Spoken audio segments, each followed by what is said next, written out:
అందుకే సీతమ్మ రాముణ్ణి ఎందుకు ప్రేమించింది అంటే కారణం లేదన్నాడు. ఒక్కటే కారణం, ఆయన తన భర్త. ఆయన తన భర్త కాబట్టి ఆమెకి ప్రేమించడం వినా మరొకటి తెలియదు.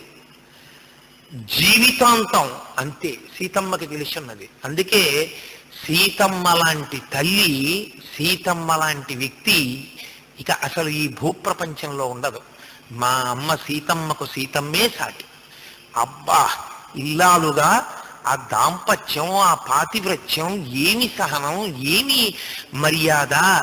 సీతమ్మకు సీతమ్మే సాటి తప్ప సీతమ్మతో పోల్చడానికి ఎవరినీ పక్కన పెట్టడం సాధ్యం కాదు. అంత గొప్పగా ఆయనతో కలిసి వెళ్ళిపోయింది. తస్యాశ్చ భర్తాద్విగుణం హృదయే పరివర్తతే అంతర్జాతమభివ్యక్త ఆఖ్యాతి హృదయం హృదా. మహర్షి చెప్పినటువంటి శ్లోకం